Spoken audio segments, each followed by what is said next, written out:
Welcome to another episode of the Your Longevity Blueprint podcast. Today, my guest is Jane Hogan, the wellness engineer who is passionate about helping people release joint pain by naturally letting go of inflammatory foods, thoughts, and feelings so that they are free to become the most magnificent version of themselves.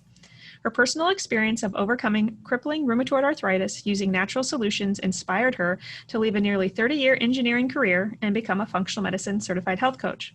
Jane hung up her hard hat and followed her heart. Through Jane Hogan Health, Jane applies her engineering problem-solving skills to help others build a solid foundation of mind-body wellness and design their own unique path back to strength, vitality, and freedom.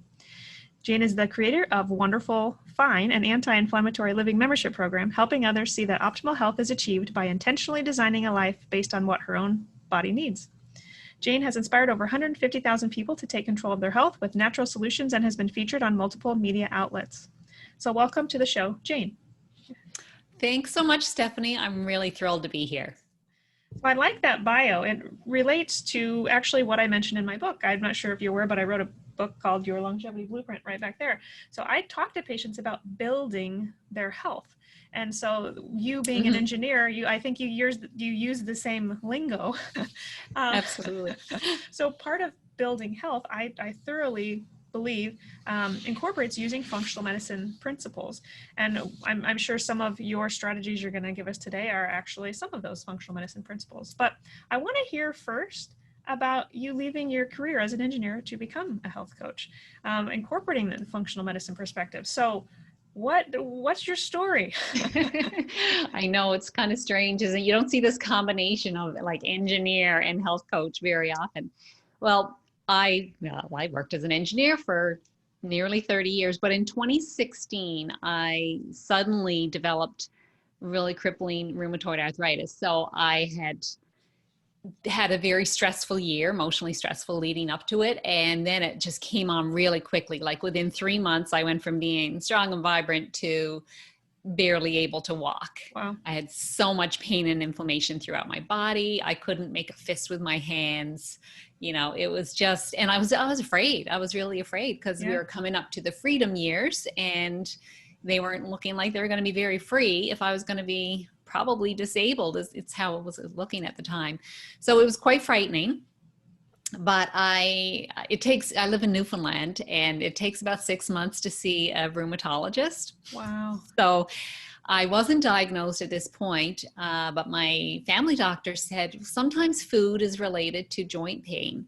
So you could try, eliminating some food. I thought that was crazy. I thought there's no way food has anything to do with joint pain, which seems, now I know that it's crazy not to know that because I guess we know it seems to me people know it a lot more now, maybe not. But so I tried experimenting and like I'm an engineer. So, I did this problem solving and I kept records and I charted and I graphed so I could see as I was making these changes that I was having improvements. Like I had very quick improvements in levels of pain and the inflammation started to go down gradually. And then I just started researching, got Dr. Google, and then I'd listen to podcasts and I'd hear about books and I get books. I've got stacks and stacks of books on health now.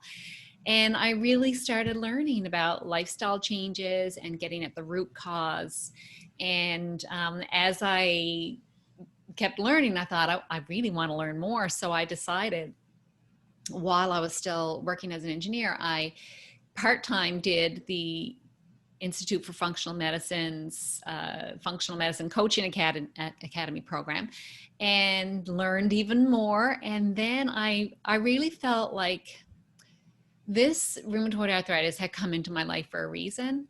And I realized that it was actually like it woke me up and made me realize that I had really spent my whole life people pleasing, trying to do it all, trying to be a perfectionist. And I believe it's really a lot of that led to it. And the emotionally stressful year was just like a tipping point, like filled up the bucket and tipped it over.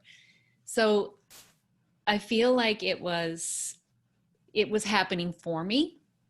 for me to learn.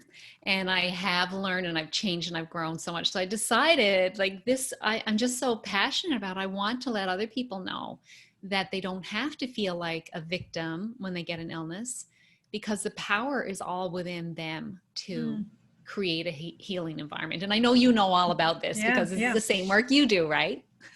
Yes, exactly. So how did math help you heal? Was it the graphing and the charts you were alluding to? I was actually in that I was referring to Hal Elrod's miracle equation. Have you heard of Hal Elrod? He wrote an equation, and it was called the miracle equation. And basically, the equation is unwavering faith and what's the exact wording he used? It's like basically unwavering faith and something like outstanding effort. Like you just never stop, and that gives you a miracle. And I was like, yeah, that's basically what I did, because I sought out stories of other people that had healed naturally. So that was the unwavering faith part. Sure. And then I was not giving up until I found a solution. So I just kept on going, so those two together gave me a miracle. So I feel like that was how math helped me heal. Put those two together, sure, and you got it. Sure. So part of your healing journey, I'm assuming, involved greatly changing your diet. So tell me how gut health is related to overall health and what you have learned through your training. Well, I learned that, of course, so much of our immune system is in our gut. And because of that, when our immune system gets triggered and we get inflammation, the primary, and I wouldn't say the primary cause, but because I don't think it started there, it started from a lot of other stuff, but your gut gets inflamed, it gets leaky, triggers the immune system. So of course, if you have any autoimmune condition, actually, if you have any inflammation at all, it probably involves the gut. So you have to get that under control. So yeah, the foods was a great place to start. Now, I thought I was eating healthy. I didn't think I ate badly. I didn't think processed food, but now I realized, of course, anything with an ingredient label is a processed food. And even some things without ingredient labels are still processed foods. They're industrial foods. Sure. So my learning curve was very steep. So I learned about the common inflammatory foods. So of course, sugar, which I didn't really have a lot of sugar anyway, but I didn't realize that dairy was causing me a problem. I didn't realize that I was sensitive to gluten and other grains. I used the seed oils, like industrial type of oils, and thought they were fine. Vegetable oils are good, right? So it was finding out about things like that were a little bit of an eye opener. And also I had never really heard of nightshade vegetables before. Sure. And turns out I'm sensitive to those.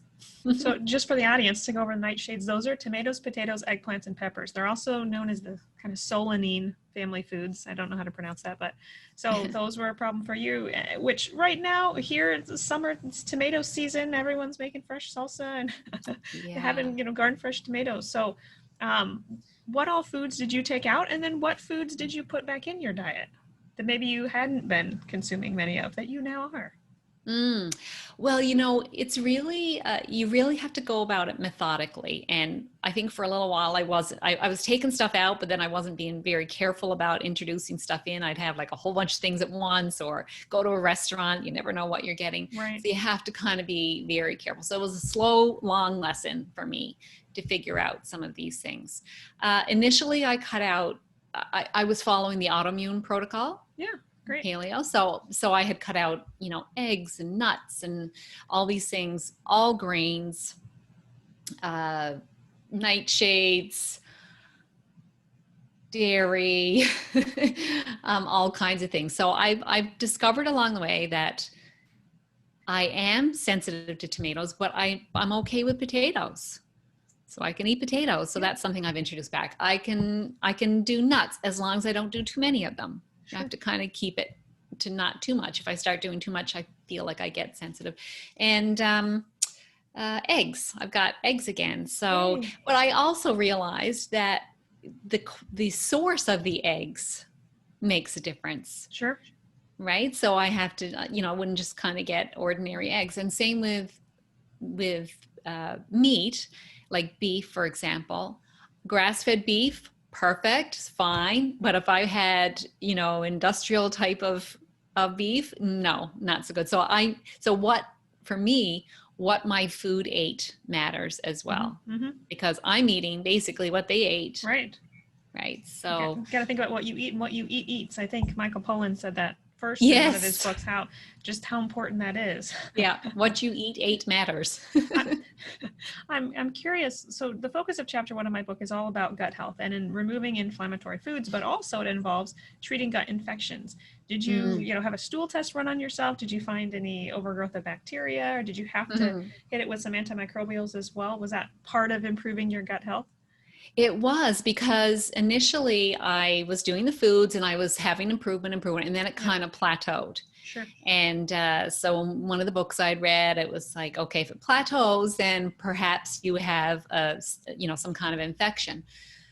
So I went to my family doctor and said, oh, could I please have a test for small intestine bacterial overgrowth and all these? And she was like, conventional medicine don't do that.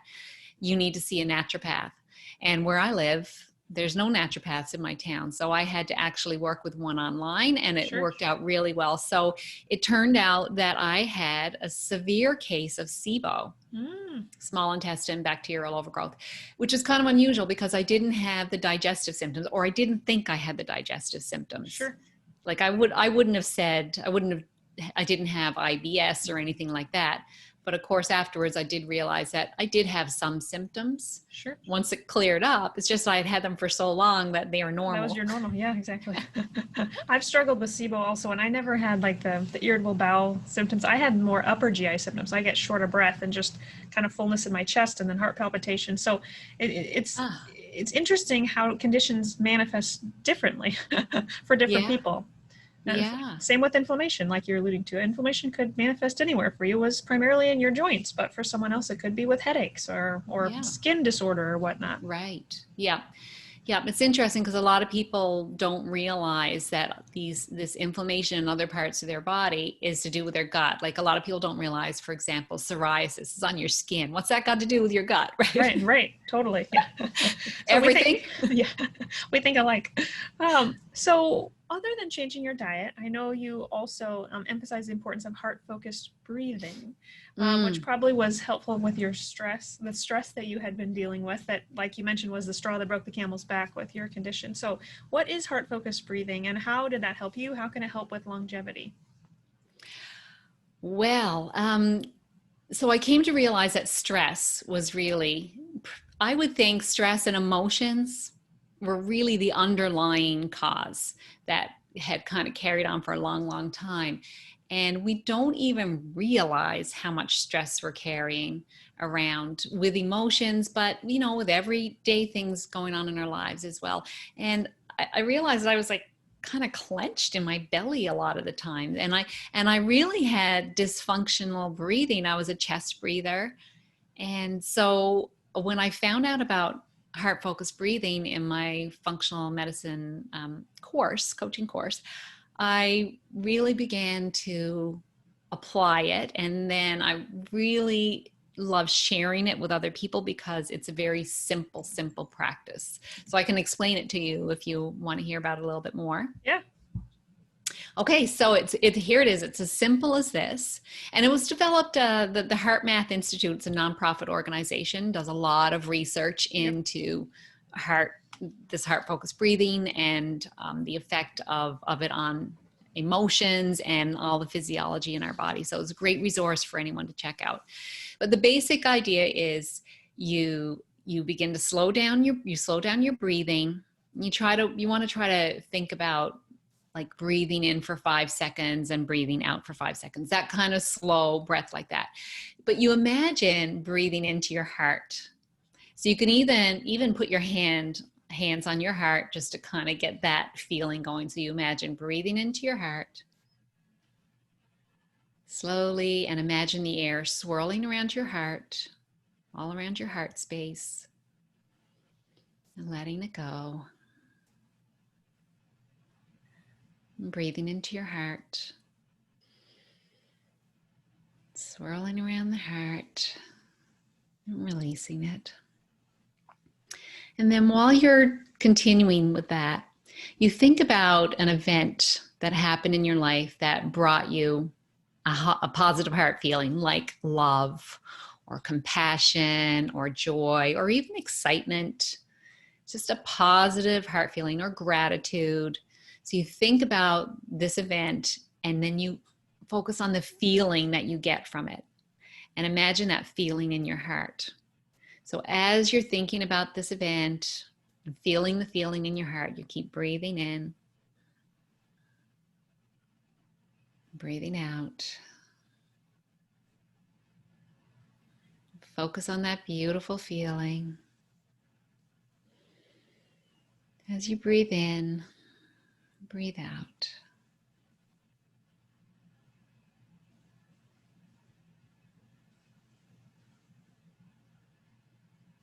And you really only need to do that for, well, if you can do it for 3 breaths, that's great. But if you do it for 3 minutes, that's even better. It's a very, very super simple practice.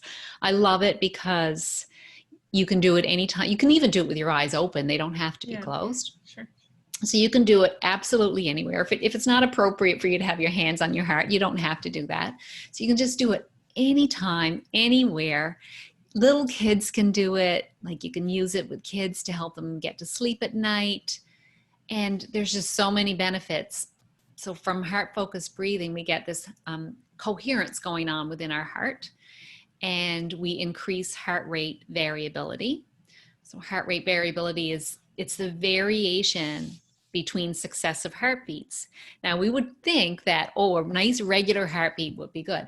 But what we want is more variation in there, because when we have that variation, we get that coherence going on. We get great communication between our heart and our brain. And actually, our heart has a little brain in it and sends way more signals to the brain than the other way around. So the heart sends all these signals to the brain, which then changes the chemistry that the brain then releases in our body. So we calm right down. Our digestive system works better. Our musculoskeletal system works better, our endocrine system, our cardiovascular system, everything just starts to work better. You actually get better brain function. So you think better, you have better focus, you have better self-regulation, so you can get better decision making, so you're less likely then to do behaviors that are not going to serve you, like lash out at people or eat the food that you shouldn't eat or any of those kinds of things. So it's just really good. And long term, there's so many great benefits even in a community. Helps people with PTSD. It helps people with anxiety. Helps anyone really, because we can all use a little bit of relaxation, especially in these changing times when we need more resilience because we don't know what we're facing, and it just helps calm down. So I love this heart-focused breathing. I like it too. So is this part of your morning routine? Is that something that you do every day? Or how are you using it now?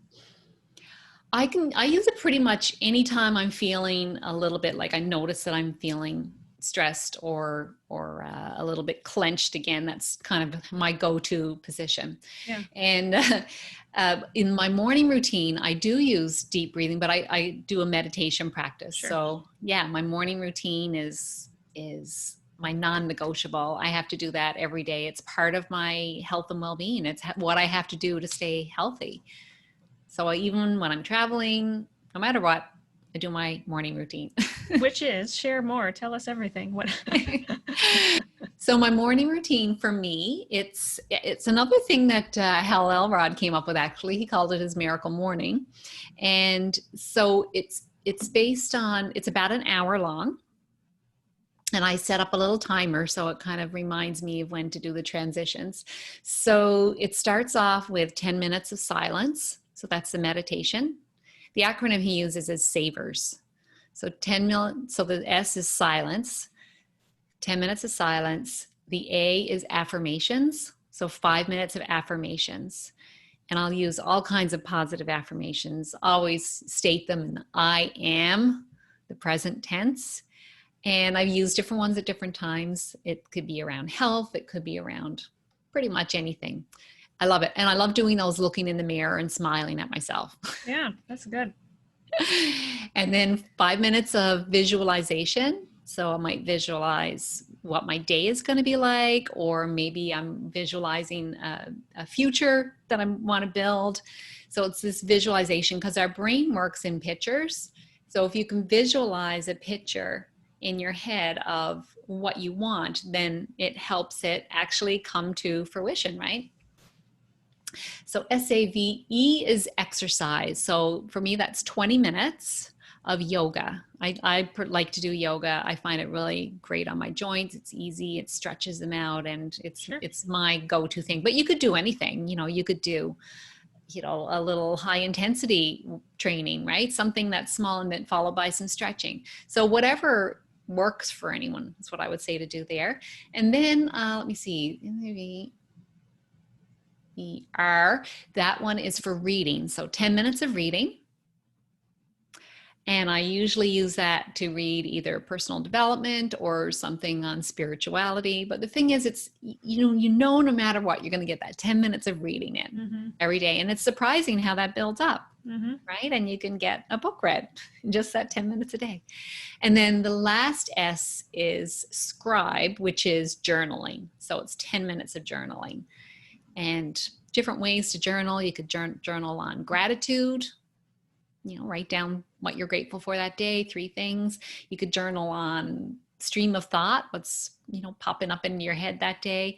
I found it really useful when I was really examining where a lot of my beliefs were coming from that I felt were leading to emotions that were causing my illness or contributing to my illness. I really spent a bit of time looking at childhood. So what would bubble up in my head that day about childhood, and how did that translate into my personality now? Found that really eye-opening for a while. Like, I didn't carry on just for that period of time until I sort of felt like I'd worked through that, then that was done. So that's my morning routine. That's quite the routine. There are a lot of good tips in there. And my advice to the listeners may be, if this all sounds great, but you may not have an hour in the morning to do that, you could divide it through the day, right? So Absolutely. Maybe you do your 10 minutes of reading at night, and you're scribing or gratitude journaling at night, but you do the affirmations and the silence and the exercise in the morning, whatnot. So I imagine you don't have to do this in any specific order. It doesn't have to be perfect, but these are just great tips for ways to really incorporating what will calm our nervous system and reduce stress in this world that we live in. So those were great tips. Thank you. It really sets the tone for the day as well. But I've done that, Stephanie, where if I'm a little bit rushed, well, it's the reading and journaling, kind of like put that aside. I'll try to get at that later. So the rest of it is 30 minutes. So even if they only had 20 minutes, cut the exercise down to 10 minutes. Sure. Right? And just make it work, but you have to make it a priority. Yeah, you have to make it happen. And we can all find 20 minutes in the morning, I would think. Just getting ready the night before helps. Now, a lot of people working from home, they do have this little bit of extra time that they're not spending commuting. So yes. Yeah. But starting with meditation, a daily meditation practice, is just so good for calming the nervous system down and getting you into that rest and digest mode, because that's when you heal. When you're in the stress mode, you're not healing. Don't. Yeah, exactly. So you've alluded to this a little bit, but how does what you think affect your health? Oh, I think it all kind of starts there. What you think, your emotions affect your behavior. So what you think, this is interesting, because they say that about 90% of our thoughts are repeated thoughts. Same thoughts we had yesterday, day before. So of course, if you're repeating the thoughts, because your thoughts lead to your feelings, which lead to your actions or inactions, which lead to your results, you keep getting the same results. So that definition of insanity is doing the same thing and expecting different results. So if you want to get different results in your health or any area of your life, you have to change your thinking. Now, the problem with changing thinking is a lot of it comes from beliefs that are subconscious beliefs that were instilled in our brain before we were 7 years old. They were not even our beliefs. Someone else put them there. And so we need to go back and look at them and see what are some of these beliefs that we've got that maybe aren't really serving us very well. And that once I realized that, for me, that made a big difference because I could look back and see what some of these beliefs were and how it led to my behaviors. And then I could switch it up a little bit. It takes conscious effort though. Yeah, and time. I, for years, put off taking a class called The Ultimate Journey, which is available here locally through an organization called House of Hope, because it was such a huge time commitment to do that. And I finally made time for it a few years back, and it was the most amazing experience of my life, because they took you back to your childhood and why, everything that's happened to you and how you kind of see the world through the lens that you do, and they help you reframe some of that. And that's what a lot of us need, but it doesn't happen overnight. You can't just flip a switch and then change those thoughts. No. It takes work. Yeah. It does. And you need to it's layers. You're kind of peeling away layers. That's one of the things I work on with my clients, is trying to identify those kinds of things, the beliefs, the thoughts that are leading to your behaviors now, and what do you want to change? Yeah. It's great. So what other tips do you have for boosting health and longevity? What other tips? Well, I mean, the very, very simple one, besides the breathing, the heart focused breathing, which is super simple as well, is drinking enough water. A lot of people just aren't drinking enough water, and that helps so much. And I think just overall, putting good in.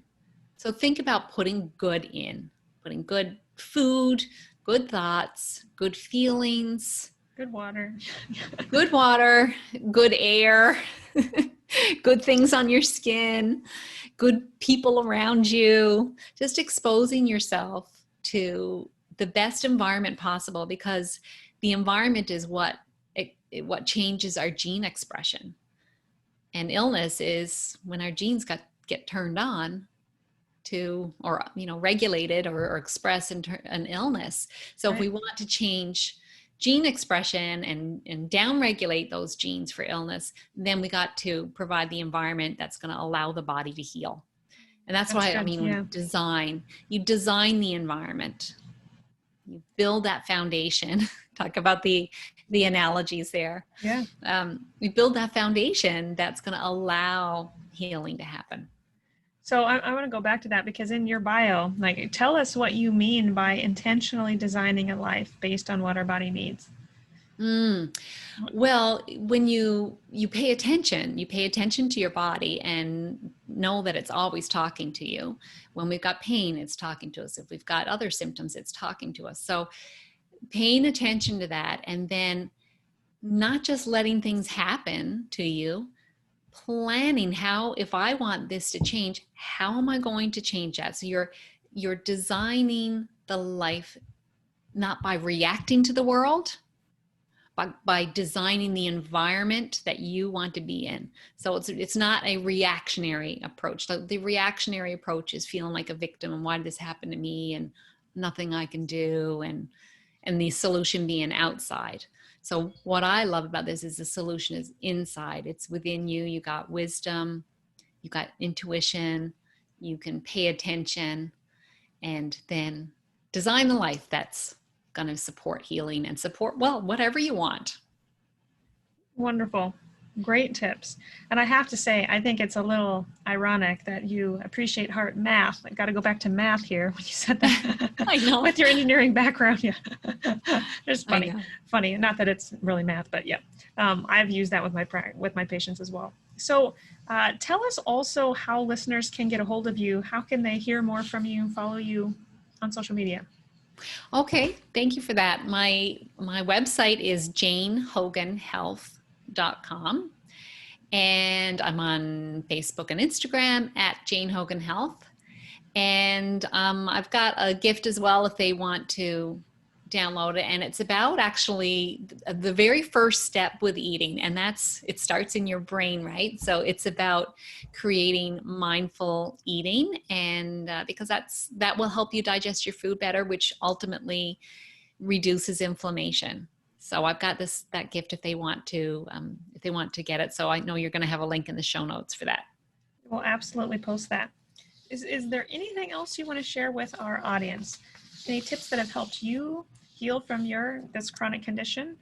Any additional tips you didn't get to mention that were a huge part of your journey? The biggest thing, Stephanie, I think is realizing, for me, there was that moment of making a decision that I was going to fix this no matter what, and I wasn't going to stop until it was done. And that's that math thing. Yeah. And realizing that you're in a position of power. We are always in a position of power. We can choose. And I've seen plenty of stories now of people that have put chronic illnesses into remission. It can be done. You just keep paying attention. You keep working. And I still say I'm a work in progress. I'm still figuring things out. Come a long way, though. Sure. And clients can then connect with you because you are a coach so if individuals are listening and they're looking for someone like you, you're up for the job. Yeah. I love what I do. I just really love seeing the transformations in people, and especially that they learn to trust themselves and they have the tools to move forward then, so they can make the right decisions and for the rest of their life. Well, thank you today for this interview, for putting the power back in our hands and realizing we can make this decision, that we can also incorporate the strategies. I think you said the savers analogy, to reduce stress in our life, which is a huge catalyst for chronic disease. So thank you for all the tips that you've given us today. I think you will have provided the listeners with a lot of hope. So thank you for your time. Thank you for sharing your story. Thank you so much for having me.